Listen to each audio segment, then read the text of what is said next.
Okay, good evening. Good evening, everyone, and welcome. We're going to get started. Thank you. Just for you folks on this side, if you want to be on the other side, there are chairs and more places to sit. There's a fire going over there. It's kind of pleasant, and the speakers are working out on the patio as well. And I see there's a few empty chairs. There's a couple of empty chairs in the front. No? Never mind, saved. One here. Okay, please fill in. You might as well be in the middle of it all, huh? Okay, make your way in here and we'll get started. Now, you should all have a copy, 2 pieces of paper. One is the agenda, and the other one is the questions that were submitted to the panel last week to get us started. And if you do not have those things, look for Bonnie. She's got some, and Helena has some. Oh, you put your back. Okay, all right. So does anyone not have the papers that would be helpful for tonight? Okay, you're all covered. All right. My name is Mahalia Lomel. I live in Pinehurst. I was the one who wanted to have this meeting to begin with because we can see what's happening in front of us. And I felt that we had to get together and talk about it. We had to figure out what was going on, why, and what the implications are for fire safety. With me, co-organizing this meeting is Kathy Allison of the Buck Rock Foundation, and there's Kathy, and she is a remarkable person who arranged for this remarkable panel. Thank you very much, panelists, for coming. There's a big lot of you, and I really appreciate your presence here. Invited but were not able to come were Caltrans. I did not get any representative from Caltrans. And Debbie Puchigian, who is the Fresno County Supervisor, was not able to come also. All right. Now, it's a big meeting. We've got a lot of people here. There's a lot of questions, a lot of panelists. We may go longer than 9 o'clock. And I apologize to all of you working people for that, but it may happen, and I hope that you will all stay to the end, if possible, to help plan and coordinate the response to the information that we learned tonight. Perhaps to form some kind of a working group or some way for us at least to stay in touch and continue our efforts to make our place where we live a safer place. Now, you should have seen out in front where all the literature was, a place to sign up with your email address so that we can do that. If you did not sign up when you came in, make sure you do it on your way out. And we hope to have opportunity to speak even more after the meeting. And for the many people who could not come tonight or who need to leave early, we are having this meeting recorded several ways. We've got all our bases covered. We have an audio and a video recording in progress and notes being taken. So I would like to thank a few people just quickly who made this meeting possible. Dave Bartlett, John Kraft and his friend Paul, who I don't think he's here, Ginger Bradshaw, David Karplus, Jane Ziegler, Marwan Lomel, Lee McComb, Barbara Hunter, Bonnie Douglas, Tom Kramer, Katie Karplus, Rivka Several, Kent Jeffers, Sophiati Harris, Jack Hunnicky and Julie Harkos, both the co-chairs of the chamber who could not be here tonight, Tom and Mary Riffle, Steve Stewart, and Raheem Pullum, of course, our panelists, and the members of the press who helped us have such a large group. All right. Hello? How about now? No question about it, Mahalia was the spearhead behind this, so she deserves a lot of thanks and credit for this meeting.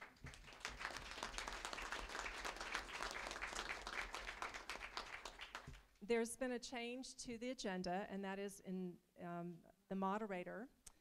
John Levo is scheduled to do this, but he came down with a flu, so at the last minute, we have a fill-in, and I'm really happy that Dave is here. Dave Bartlett, some of you know him. He and his wife Cindy live in Squaw Valley. Dave is a retired Park Service person who was the Chief 1. He was the fire management officer for Sequoia Kings Canyon. He also has a degree in forestry, so he can see both points of view here. And with no further ado, Dave Bartlett will take it over, and he's going to facilitate this meeting for us. Thank you, Dave. Thank you. This really is kind of a key community event. I mean, I've been sitting on my front porch now for the last year or so watching a whole band of trees turn brown from the whole length of MacKenzie Ridge all the way up to the park. And that's kind of scary looking. And that's the reason that Mahaya and Kathy really got together to form this committee, or this meeting, and to really track down this group of panelists that are really pretty high caliber folks that we have helped up in front of us to help explain the problem that we're actually facing. And it's a pretty big problem. So the real purpose of this meeting this evening is to actually find fact, to get our questions answered, and hopefully figure out some way to move forward, that some proactive means, some proactive method that we can start working on this problem and come to some better resolution than what it appears where we're headed right now. So hopefully the folks up here in front of us can actually help us out. And with no further ado, I'll let them introduce themselves, starting on this side, working away across the room. Just introduce you, give your name and what you do, and we'll just move on from there, and what you hope to add to the panel tonight. Sure. My name's Edwin Simpson. I'm with CAL FIRE Fresno Kings unit. I'm the forester for the unit. How are you? My name's Jim McDougald. I'm the Protection Planning Chief for Fresno Kings unit. Have a background. I've worked in the southern region as the pre-fire planner for the last 4 years as the coordinator for the southern half of California. So appreciate y'all being here, and hopefully we can look forward to working with you in the future. Thank you. Tom Smith. I'm Forest Pest Management Specialist with CAL FIRE for Central California out of Sacramento. And I suspect that our southern person's Forest Pest Management Specialist would be here, Kim Corella, but she's on her honeymoon.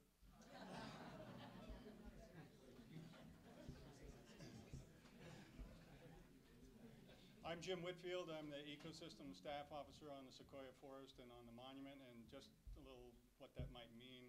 I try to provide some oversight for the timber program, the wildlife program, the fisheries, soils, botany programs. I think that's about it. Grazing, that's it. That's it. Hi everyone, I'm Teresa Benson. I'm the District Ranger on the Hume Lake Ranger District of the Giant Sequoia National Monument and Sequoia National Forest. And my office is the one at the bottom of the hill there in Dunlap. On the right-hand side as you're coming down 180, that's the office that I work out of. So. Good evening. My name is Brent Skaggs. I'm the Forest Fire Chief with the Sequoia Forest and Monument.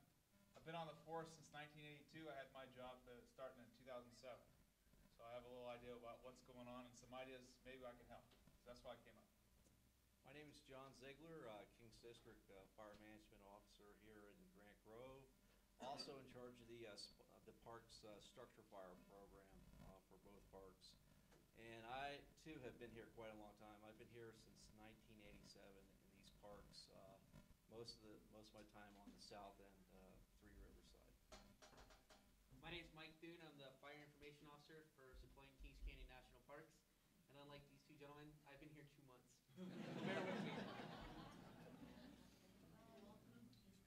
My name is Beverly Bulaon. I'm the forest entomologist for the South Sierra Shared Service Area, and so I'm going to be the one to kind of give you a brief overview of the bark beetles and kind of the situation and treatment that are potentially out there for you.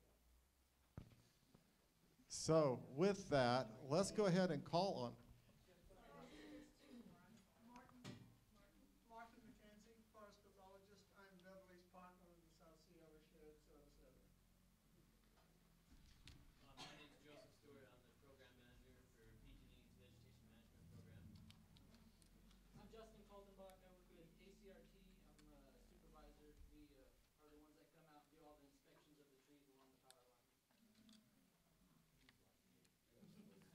Do we have any other individuals here? I'm Gletne. I'm a forester with Sierra Forest Products. I've been working up here for the last 3 or 4 months trying to get the dead trees into the sawmill. I'm Tom Warner. I'm park forester at Sequoia Kings Canyon, and I can outdo John and Brent. I've been in the park since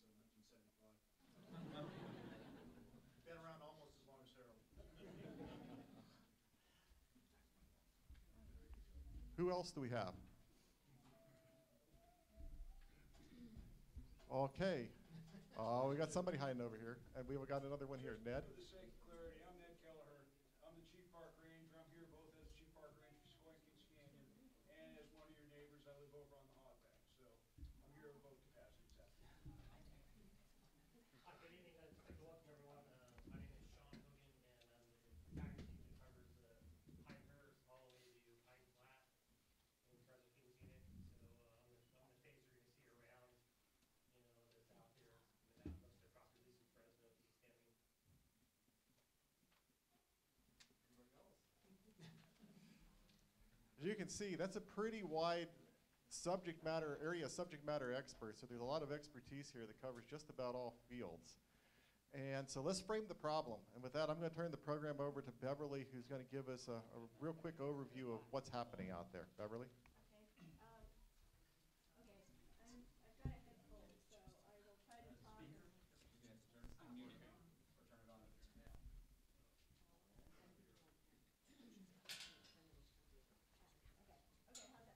How's that? Okay. Before I go into my talk, I want to refer everyone to this pamphlet. Now, this pamphlet was made specifically by Forest Health Protection, and it's going to answer a lot of questions because I really wasn't allowed a whole lot of time to give you a lot of background biology and go into the nitty-gritty. But, I think that at this moment, maybe that's not so important. But this packet really has a lot of good information for you for identifying your trees, identifying what kind of insect might possibly be infesting it, at what level of infestation, and what you can do about it. So if anything, my talk is just going to supplement really a lot of information that's already in this package. And the great thing about this package, though, too, is that there are a lot of contacts in the back in which you could, if you need to contact your Forest Service, Forest Health Specialist, or your CAL FIRE local representative, all that information is right there, as well as other publications and links to other websites in which you can keep further looking for this information. Now, I am not a Clark Pest Control or, and I mean that in all sincerity because I'm not here to push a product, nor am I here to convince you that one product works better than another and this is what you should do. Because I will say, after driving around today, it's devastating. I mean, I have been in the South Sierra Shared Service Area for 8 years, and this is just unbelievable. So, and it almost seemed like it just turned this way overnight.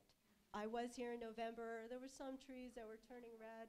The hillside was a little red, but it just looks like it lit up like a Christmas tree within the last couple of months.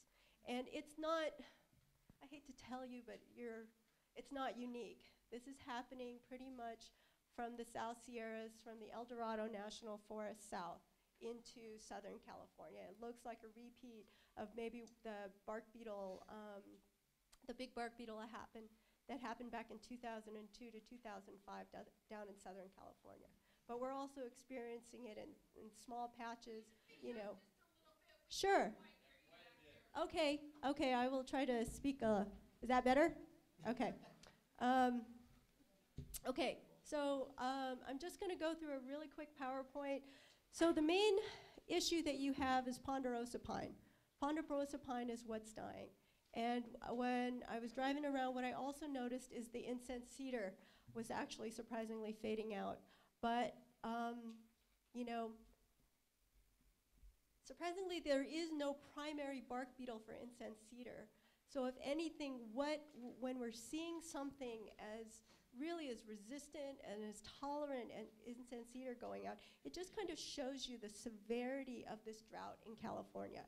I mean, it's bad, and it's not just, certain age classes of trees that are dying. It's really like all trees of a species fading out. And you can see that when the incense cedar is mingled in with the ponderosa, it's really a site condition. So it's not necessarily that, the incense cedar is being attacked by a bark beetle. You can see the incense cedar dying as well with the ponderosa pine. And the primary bark beetle for ponderosa pine is western pine beetle. Now, this is a native insect. So, you know, while it might seem like an exotic is just kind of going crazy, this is really just now what we have going on with these 3 going on 4 years of drought are just absolutely optimal conditions for western pine beetle to take off. And so when you're looking under the bark, again, when you're going through your handout and you're trying to identify your trees and you're trying to look for if your tree is infested or not, if you see this kind of squiggly gallery pattern underneath the bark, you have western pine beetle. So, and yeah, it is too late. By the time you've seen the galleries, right, the beetles are under the tree, and any type of prevention treatment or insecticide that you think you can inject in, it's already too late. The tree's already gone.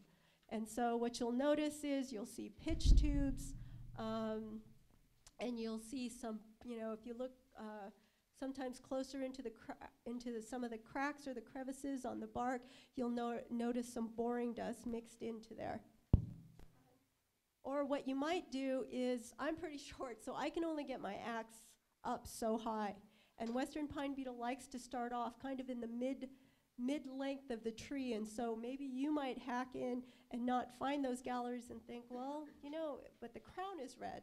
I mean, when the crown is red, it's dead. And what you might notice, though, too, is if you look further up, you'll notice some of the bark flecked off, and this is from woodpeckers actually feeding on the little grubs of western pine beetle underneath the bark. And so that's another indicator that you have an infested tree. Next. So sadly, you know, we've really gotten to a point where we can't remove every single tree out there. I mean, we could drop some trees, but western pine beetle, sadly, is one of those few beetles that actually hasn't been studied very well because there's not much we can do to control it. It really is when we do any kind of treatment for western pine beetle, it really needs to be on a landscape or on a larger scale effort. You can drop some trees in your yard, but, you know, unfortunately, and this is great that, you know, the neighborhood and the community is coming together because that's what it's going to take. And so, you know, really, if you still have green trees in your yard, there's still things that you can do to prevent bark beetle infestation.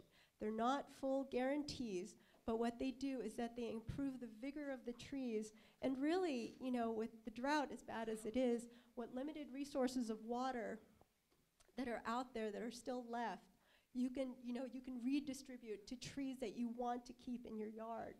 So, you know, this is just general forestry practices that you could ask your CAL FIRE representative or your Forest Service representative about, you know, how to maintain healthy stands, planting proper trees for site, minimizing damage if you are going to do some kind of, you know, tree removal or tree felling.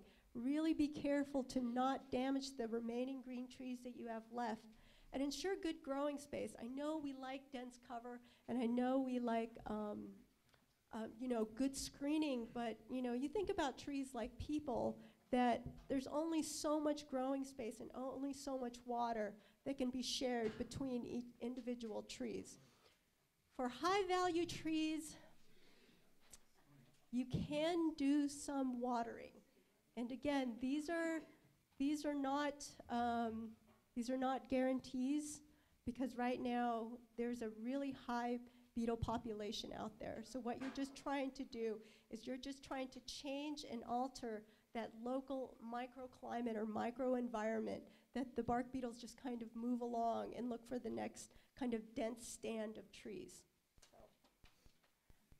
And you really, you know, again, it's just going back to general forest health about promoting healthy trees.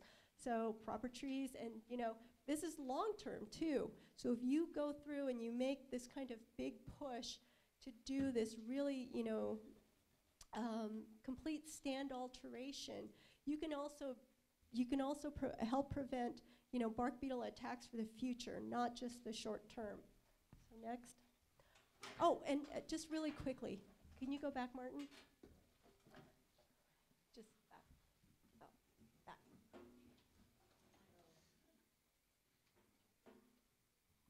You know, and so we're talking about ponderosa pines, but I know there's also gray pines here. There's oaks, incense cedar, like we talked about. I mean, these are general forestry practices for all trees. All trees want good growing space. All good trees want, well, except for the oaks, they don't want water. But, you know, they still want a little bit of water. But I wouldn't suggest watering them right now. That's another story. But again, you know, when you're improving these forest stand conditions, you're not just doing it for your ponderosa pines. So next. So again, direct beetle suppression. You can remove some of the infested trees before beetle emergence and flight, and that's happening sadly right now. I've put out traps to monitor when bark beetles are starting to fly, and because we're getting 80 degrees, 75 degrees in March, they're starting to fly. And so you might look under the bark and not find the beetles, but you might find the galleries, and that means the beetles have already flown into the next tree. So when you're looking at your stand, you really need to be prudent and look at your green trees as well. Just because the crown is still green doesn't mean that the beetles, the new generation of beetles haven't moved in and started infesting them. So again, this kind of direct beetle suppression is not effective for western pine beetle. You'd probably need to consult your local forester to, you know, to give you other tips or to help you kind of manage your stand. So next. There was a question about top kills, and this is a different bark beetle. These are pine engravers. They just like the smaller diameter tops of the trees. And so again, you know, when you're examining your tree by following these guidelines, and you're trying to look for western pine beetle and you don't see, you know, the pitch tubes yet, or you don't see the woodpecker flecking, there may be a chance to still save this tree. But what I would not recommend is trying to top this tree just to take the dead part off, because the pine engravers don't want the rest of the tree. It's western pine beetle. But it's true that this tree now is susceptible to attack because it's already been infested by another bark beetle. So you could see that this was an area on Forest Service land where a lot of the top kills are also mixed in with western pine beetle. So if you're going to do any kind of a thinning, I hate to say it, you might want to already remove these trees because, again, they've already been tagged as susceptible to attack. Next.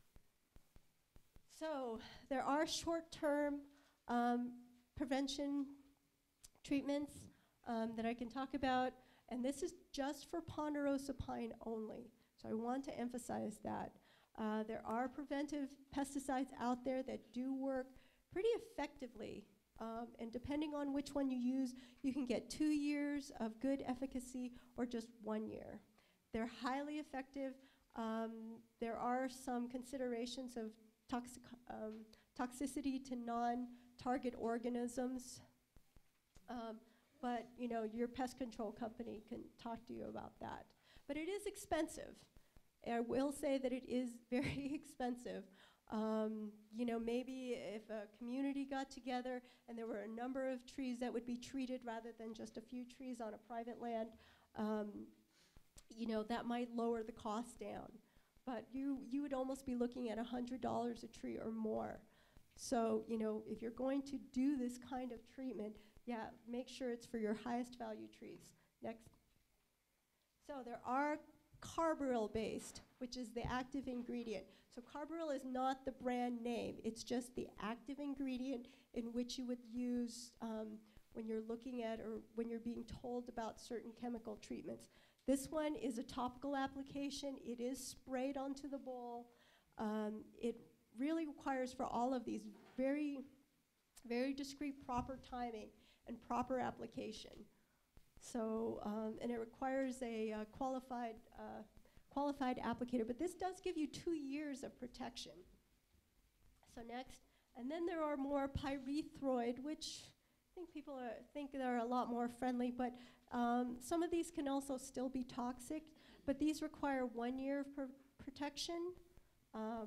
Again, proper timing and application are really critical to the application periods and require QAC application. And again, this one's also a bowl spray. So this is pretty intensive management when you're talking about, you know, but if you have you know, 40-inch ponderosa pine in your yard, this might be the way you'd want to go, but I would suggest that for any of these chemical treatments that you know, that you really tie them in with other types of stand management practices as well. So one more. Okay, this is the new one that I've just heard about, and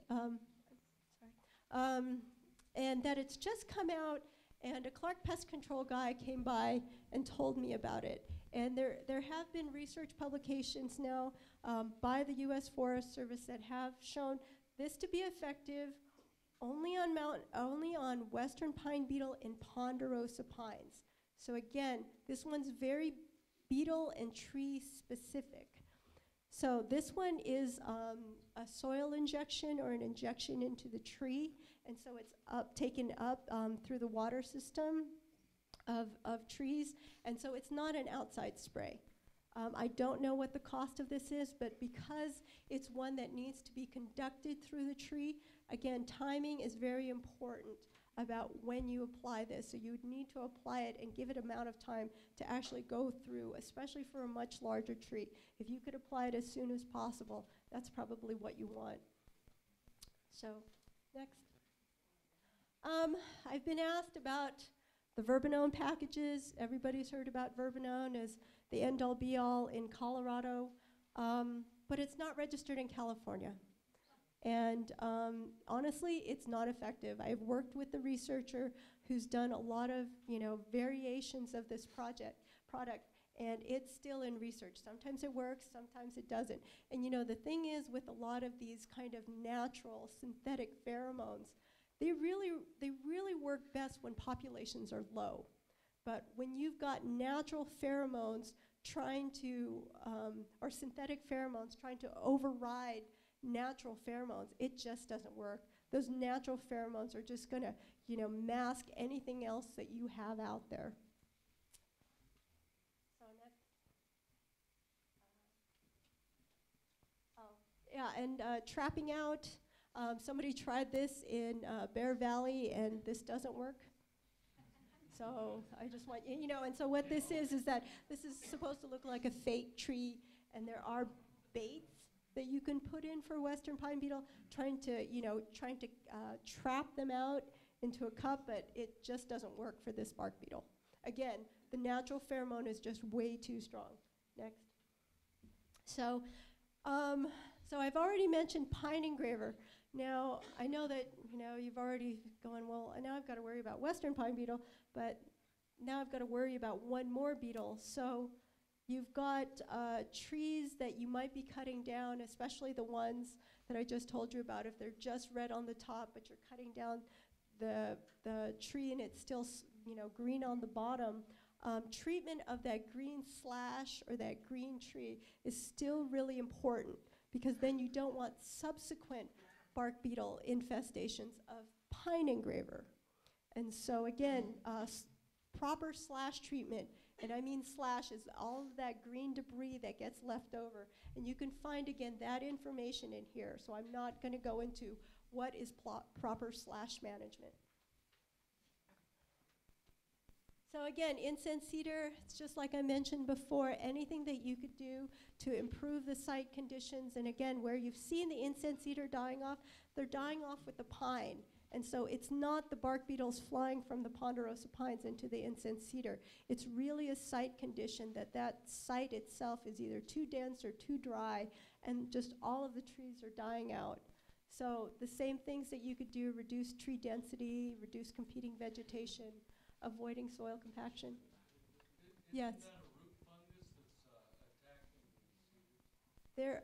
There is armillaria out there, but when Martin and I have looked at a lot of the cedars that have been dying on MacKenzie Ridge, we're not finding that. Okay, just out here on Todd Island Road, there is. We do find armillaria on occasion, but again, right now, that's not it. It's not what's killing these trees. Yeah. Please hold your questions to the end, and we'll get to them. Okay. Okay, and next. So, I mean, there is, you know, the option of no action. That's perfectly legitimate. Again, I'm just giving you options for possible treatments that you can decide to do, but no management is also an action in itself. So, and you know, there's other objectives or goals that you need to think about when you do no action. So, just thought I'd bring that up, and I think that's it. Thank you.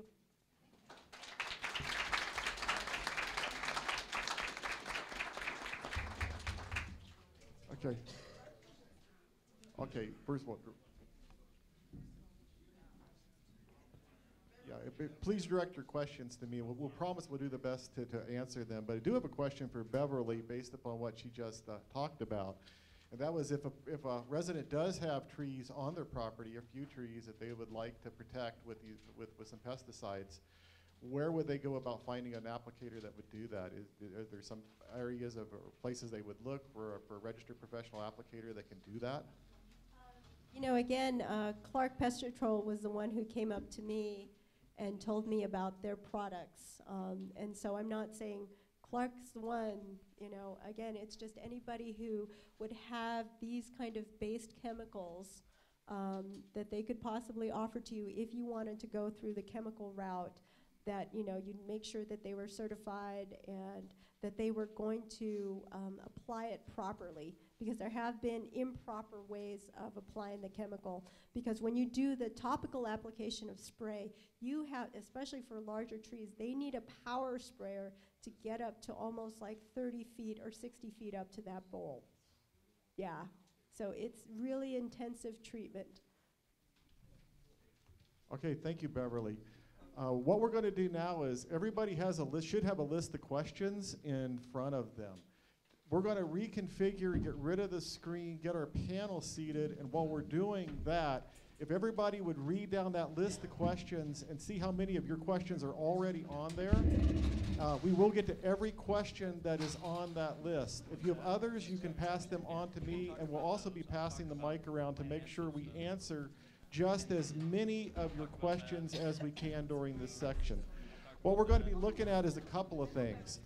What we're going to be doing is looking at the scope of the problem, exactly what we're dealing with, and then we're going to look at some of the ways that the local agencies can help us deal with that, and finally, we'll hopefully come up with some type of a schematic that we as a community can work together to actually make a difference. What we did hear from Beverly was that really being able to do something on your own property to your single tree probably isn't going to make a big difference to the forest resources that are around us. This is going to be a community problem that's going to take a community effort to solve.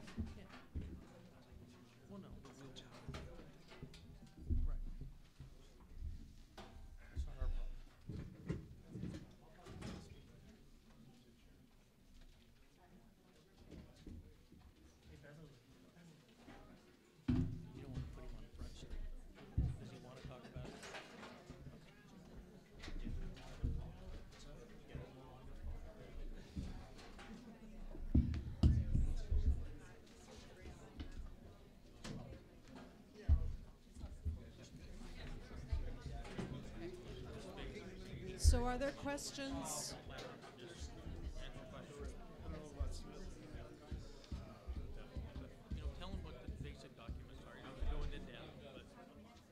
Okay, are we ready to move on? Okay, with that, let's start out. Are there any questions? And for this section, think of your questions that you have in terms of the insect itself or the etymology or how it exactly affects the trees. We'll get to the other things as we move onward, but right now, does anybody have any questions that they can direct toward the panel that would actually be just about the etymology, the insects, what is actually going on out there in the woods that Beverly didn't cover for you?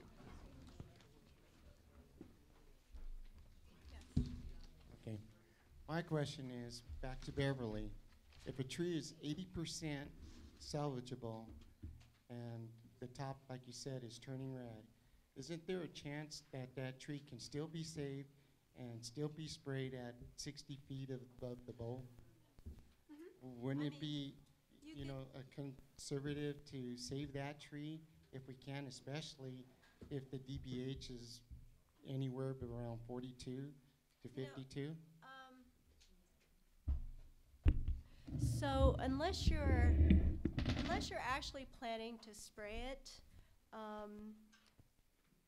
I would say that right now the drought conditions are so bad that if you are going to do like tree removal or salvage removal, even though it still has a partial green crown, you know, that tree's already been identified by pine engravers as being fairly weakened. I'm not saying that, you know, if you do treatments around and, you know, again, you try to you know, open the area around that tree, and so, you know, it can get more water in case it rains more this, you know, this spring, or if you want to actually try to irrigate it without any type of chemical, you know, and you make sure though too that it's not already infested with western pine beetle, there may be a chance it could live.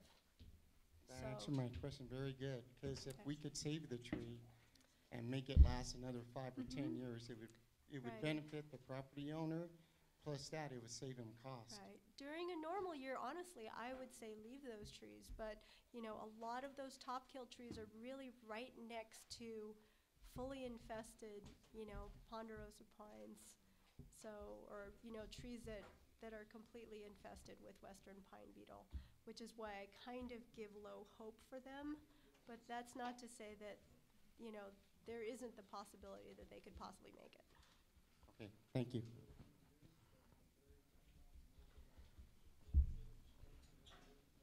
So you talked a lot about how the infection, so how the bark beetle infestation starts and grows and gets worse. What causes it to end? How does it end? Excuse me, under what various circumstances does it end? Good water years, running out of available host. I mean, it's as long as it has available host and areas where it can keep moving, it will. With a good water year, you know, we would need several years of good water to really be able to reinvigorate a lot of the residual trees. One good year may not do it, because what I think the reason why the incense cedar is dying though too is because it's not just, you know, that surface top water, it's a lot of, you know, the water down in the bedrock, in which a lot of ponderosa pines would probably make it through the winter, you know, as kind of their reservoir for water, but that water just isn't there. And so, you know, when I talk about doing any kind of irrigation or watering, you really need to make sure you're watering way, way down deep to be able to, you know, get into those really deep roots. But that would be the only thing that could possibly stop it. If any of the other members of the panel would like to weigh in on any of those questions, please feel free to go ahead and answer. Just to tag along with his question regarding, well, in your answer being more water, would a freeze be what's required as well?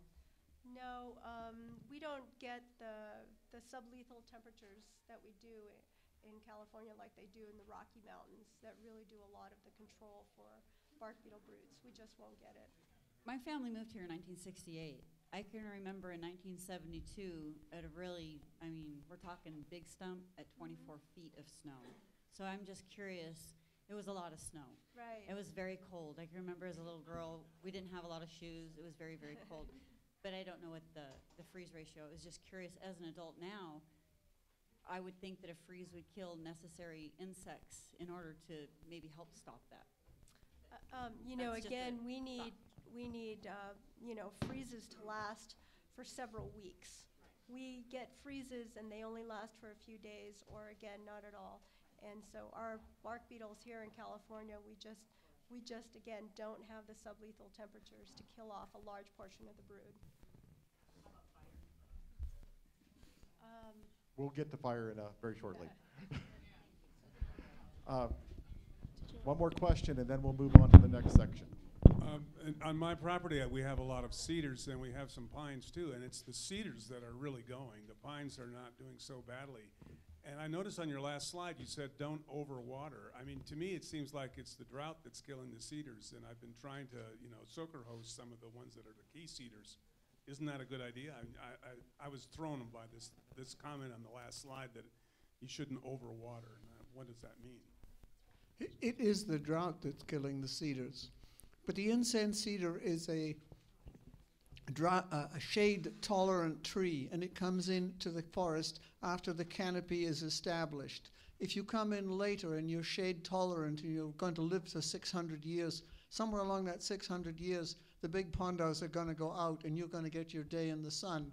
But if you come in later, you have to develop your root system over the top of the root system originally established by the ponderosas that were there first, and they're hogging the water. And there's not enough left in the upper layers where the incense cedar has its roots. And that's why they're going out. So it is good to water for. It would be, yes, but we have a drought, and I think, do we have enough water? One more question, then we'll move on. So I read once in the newspaper that the buckeyes take up a lot of the water during the time of the year when everybody else would like to have it too. If we kill off all our buckeyes, or at least whack them back, will that help? I very much doubt it. The buckeye uses a different strategy. It tries to avoid the drought. See, I didn't grow up in California, so I'm an exotic, an invasive. And what I have discovered when I came to California was that California has annual droughts. It's just that the natives call them summers. And the buckeye avoids it. The other one that does it, and you may have seen it on the lower foothills, is the blue oak. It'll go drought deciduous on you and drop its leaves. It saves its buds, but it sacrifices its leaves so as to avoid using water. And the buckeye uses the same strategy.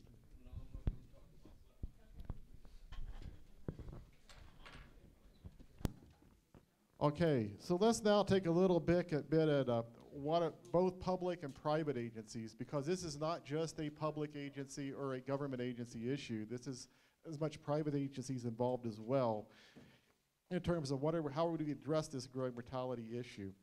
And we're looking not only at fire hazard, but we're looking at forest health and all these other things that go with them. And what are some of the recommendations for homeowners during this massive dry-off? So let's start with our representatives from CAL FIRE. And can someone from CAL FIRE or the state of California clearly present the rules and regulations about cutting trees on private property?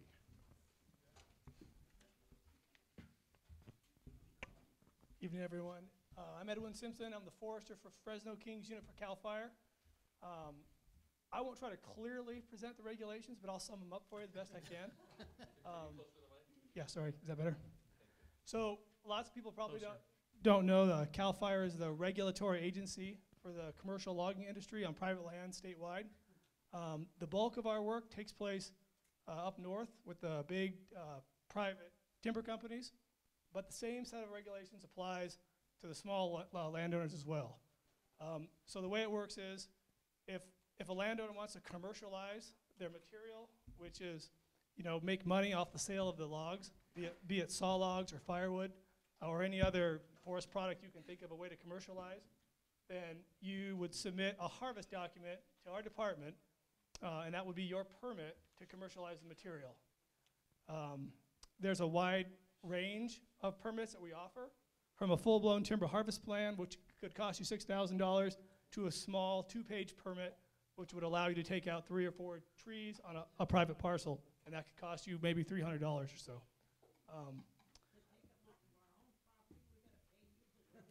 Yeah, it's pretty crazy. Not you. They're not paying us.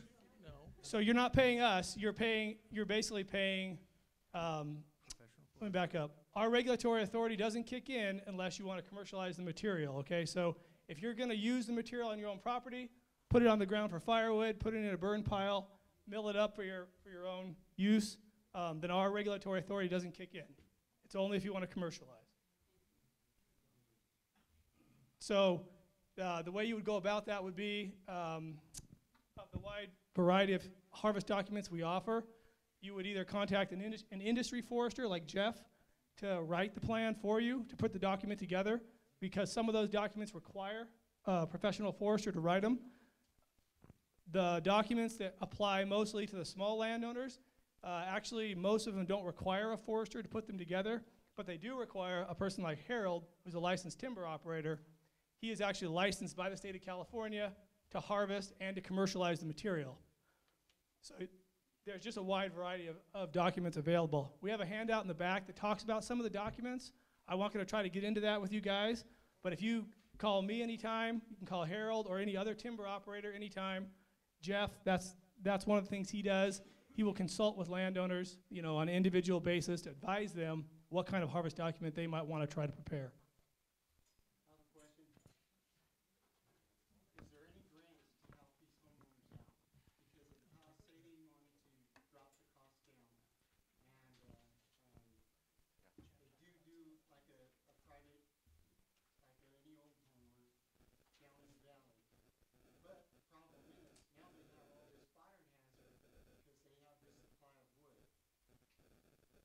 So we're going to get to your question with just the next one here, because I think this is going to feed into it pretty well. And that question is, first of all, the trees have to be salvaged quickly or they're going to lose all their value.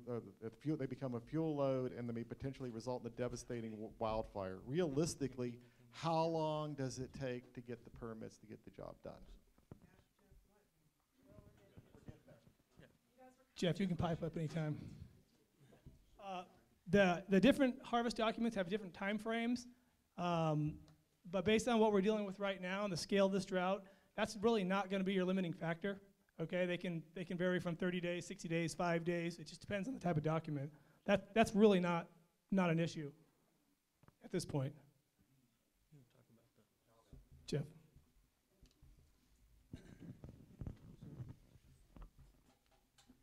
There's basically 3 documents we can use for dead trees, dead, dying, diseased trees. If you just have a few trees dying, less than 10% of your trees dying, it's a real simple form, dead, dying, disease exemption. Takes a couple of days, doesn't take a forester. If the trees are all within 150 feet of your home, it's another simple form. Fuel hazard reduction exemptions, I don't think that takes a forester. But almost everybody's going to take what's called an emergency notice, and that's what I've been working on the last 3 or 4 months. I got the first 3, should have been approved today down in Isham Valley, and we're kind of working our way north. But that takes a forester, or have to do archaeological survey. And I got a lot of the footwork done already, so I'm a couple months into it here. But so once I look at your property, within 2 weeks we could have the paperwork. Then it's a matter of getting the loggers scheduled. We got 2 loggers, Harold and Steve Kuiper here, and I think Brack Welton's here somewhere. And Brack's back there, and they assure me they're going to crank up things and get it all harvested here before it's too late. By midsummer, it's going to be starting to get pretty lousy, some of the wood. So I think Brack probably start cutting tomorrow. Harold's going to start cutting Monday, like I say, down south.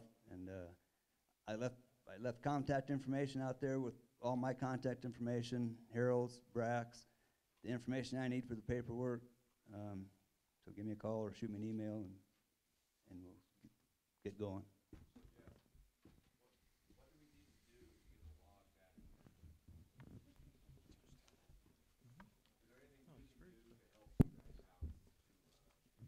You need to get on my schedule so I need to look at it, find out which form you need, start the paperwork, and have the paperwork ready when the logger's ready. Okay, how do we go about doing that? Give me a call, shoot me an email. I got your number already. So we've heard that. Give Jeff a call, give him an email, and he'll get you on his list to get to you as soon as he possibly can. I have a feeling he's going to have a pretty long list after this. Now then, for the other question that was asked over here, and that was, suppose I do have a problem, are there any financial assistance or grants available for affected landowners who have dead trees on their property and want to address the issue? I'll have to go that back to CAL FIRE. Good evening. Grants specifically, are there grants? Yes. There are SRA fee grants from the prevention fee that's been being paid. This year there was some money allocated, about $10 million, that was just recently put out through the state.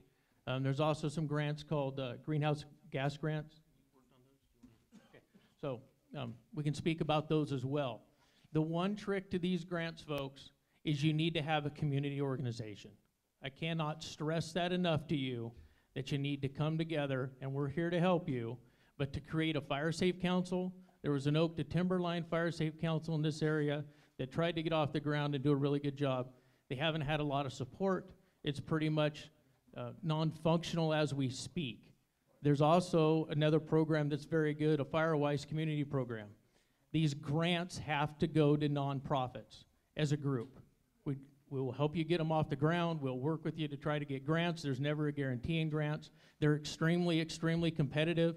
The grants up and down the state, I know the last grants that there was $9 million. I believe there was over $50 million worth of applications for $9 million. So you have to be very competitive for these grants, but they are available. So it's a matter of working together, coming together as a community, having a nonprofit organization, and then we can go after these grant dollars. Maybe possibly, depending on the legislature is the one that releases dollars from the fire prevention fee to CAL FIRE or to the Board of Forestry about how they would like to do grants, but that money has to come from the legislature. They control those dollars for us to do grants.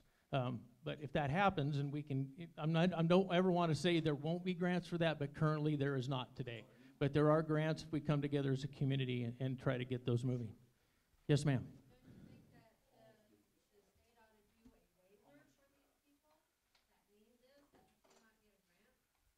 The waiver is.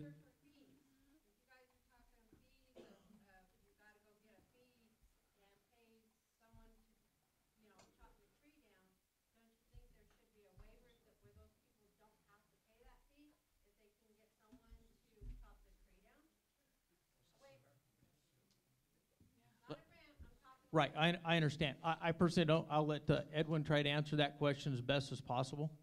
Okay. Now, if you're talking about the fees,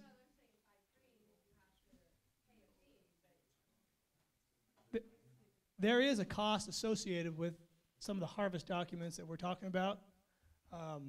The costs are not mostly fees. The cost of the harvest document is to have a professional forester put it together for you. Some of the documents have nominal fees that come to the state for filing and bureaucratic processing. There is a little bit of talk in Sacramento about relaxing some of the harvesting regulations. That's only talk at this